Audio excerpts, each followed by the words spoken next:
Han pasado 12 años desde que Carlos Eduardo tuvo el accidente. Fue una caída tan grave que terminó en emergencias, con el fémur roto y con una discapacidad permanente.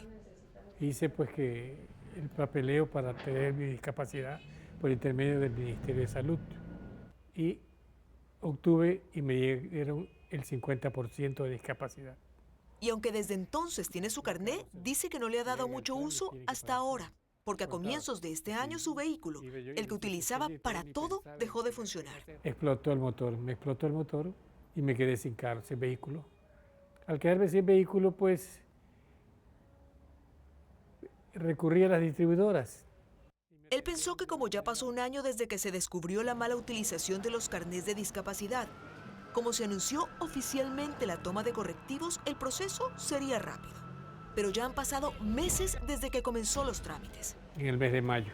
Y desde esa fecha estoy pues penando porque luego de hacer todo el trámite, que es muy engorroso, todo está liberado. Está solamente que ellos manden la autorización para que la compañía me entregue el carro, el vehículo. ¿Usted ya lo pagó? Ya está listo. Es que sí, es verdad que ha pasado un año, pero la investigación acerca del mal uso de los carnés de discapacidad está lejos de terminar. Tan lejos que deberíamos decir mejor que sigue en curso. Inicialmente fueron alrededor de 3.800 los casos cuestionados. 3.800 casos en los que había dudas acerca de si quienes recibieron su carné realmente tenían discapacidad o si lo sacaron fraudulentamente para aprovecharse de los beneficios. Hoy, un año después, se sabe que solo 800 eran válidos, es decir, que habían sido otorgados correctamente. Cerca de 1.000 tenían inconsistencias, así que fueron enviados a la Fiscalía, y alrededor de 200 no constaban en ninguna base de datos. ¿Qué quiere decir? Que es probable que esos carnets no pasaron por ninguna entidad y fueron falsificados. ¿Y el resto? Porque según las cuentas todavía faltan miles de carnés por revisar. En el ministerio nos explican que esos documentos fueron otorgados en su mayoría entre el 2013 y el 2018, y eso complica la investigación. Donde no había el sistema en línea para subir información, en ese espacio nosotros necesitamos las historias clínicas de las zonas. Ellos cogen las historias clínicas, las folian, les certifican, las ponen la fecha, las denumeran y se envían acá para la auditoría.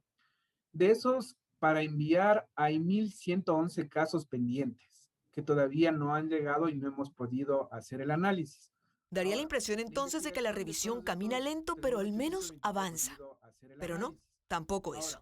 La investigación de todos estos 3.824 casos se detuvieron. ¿Por qué? Porque cuando yo llegué a la dirección, nos encontramos con 700 casos de importaciones retenidos. Durante 4 meses no se había hecho importación vehicular. Y ahí, en ese nudo de las nuevas importaciones reprimidas, es donde está atorado Carlos Eduardo y varios centenares de personas más. Pero antes de hablar de esas nuevas importaciones represadas, agotemos el tema de las anteriores, de esas que fueron hechas con carnés de discapacidad cuestionados y de esos correctivos que, en su momento, las autoridades prometieron tomar. El Ministerio de Salud deberá investigar, denunciar y sancionar a los responsables. Esa investigación interna en el Ministerio de Salud sí se hizo y se identificó a más de 20 funcionarios involucrados en la entrega irregular de los carnés de discapacidad. ¿Qué pasó con ellos? Esas 24 personas están en procesos fiscales. Están ahorita sin dictamen. De hecho, están a la orden de los jueces. Y el Ministerio del Trabajo todavía no tiene un pronunciamiento para nosotros hacer el despido. ¿Siguen siendo funcionarios del ministerio? Siguen trabajando con nosotros. Hubo algunos que sí fueron destituidos, pero a través de acciones de protección lograron que los jueces los restituyeran a sus cargos. Es el caso, por ejemplo, de la doctora que firmó los carnés de discapacidad de Daniel Salcedo y de su amigo César Rodríguez, quien también viajaba en la avioneta en la que Salcedo intentó huir del país y que terminó accidentada en Perú. La doctora trabajaba en el Centro de Salud Cisne II en Guayaquil y desde ahí firmó no solo los carnés de Salcedo y Rodríguez, sino los de al menos una decena de personas más que al final se descubrió no tenían discapacidad. Cuando fue destituida, ella interpuso una acción de protección en la que pide no solo la restitución inmediata, sino también el pago de $100,000 por el daño ocasionado. El reintegro ya lo consiguió. Los $100,000 no todavía. Ahora sí, vamos con las importaciones nuevas, porque finalmente quienes pidieron los carnés fraudulentos lo hicieron para conseguir los beneficios que otorga dicho documento, y el principal es importar vehículos sin impuestos, es decir, mucho más baratos que los que se consiguen en el mercado local. En los patios de aduanas aún permanecen 59 carros de lujo que fueron importados con esos carnés y que todavía están en investigación. Esos son los que tenemos ahorita, que se están en proceso en la Fiscalía. ¿Y la gente que intentó traer un vehículo después o se detuvo completamente el proceso? No, realmente sí hay trámites que están en proceso y que se verifican y que si tienen son mucho más exhaustivamente revisados. Por eso es que los tiempos se han demorado. Es verdad que el servicio no ha sido tan ágil como era antes, ¿no es cierto? Pero nosotros confiamos en una base de datos que nos envía el Ministerio de Salud Pública. Cuando las actuales autoridades del Ministerio de Salud llegaron a sus cargos, encontraron 700 solicitudes de importaciones nuevas. Uno esperaría que, después del escándalo y de los correctivos, ya todo estuviera en orden, que las nuevas importaciones no tuvieran ninguna irregularidad. Sin embargo, al menos el 10% de esas importaciones recientes han sido desaprobadas por inconsistencias. El porcentaje no coincide con el carnet. Hay personas que tienen una calificación muy alta de riesgo social que viven en pobreza y vienen trayendo carros de alta gama. Es otra inconsistencia. O carnets que están entregados sin los informes de los profesionales. ¿Será entonces que la feria de carnés continúa? ¿O será que hay otra forma de evadir el sistema? Y sí, la hay. Utilizar a personas que realmente tienen discapacidad para importar vehículos que luego serán utilizados por un tercero. La ley dice que cuando alguien trae un vehículo exento de impuestos no lo puede vender sino hasta 5 años después. Y solo pueden manejarlo personas legalmente autorizadas. 2 personas inscritas en la SENAE. Si es que no maneja una de las 2 personas, no hay nada en la ley que nos diga si les sancionamos, si es que les quitamos del carro, si es que hacemos algo. O sea, solo están esas 2 personas inscritas y punto.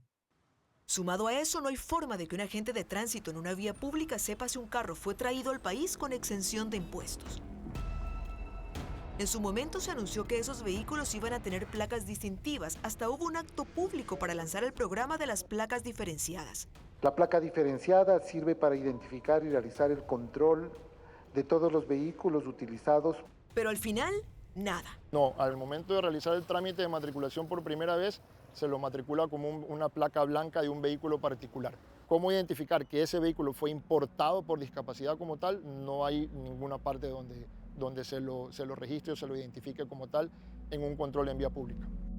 Recordemos por un momento cómo comenzó todo este escándalo. ¿Quién dio el primer aviso?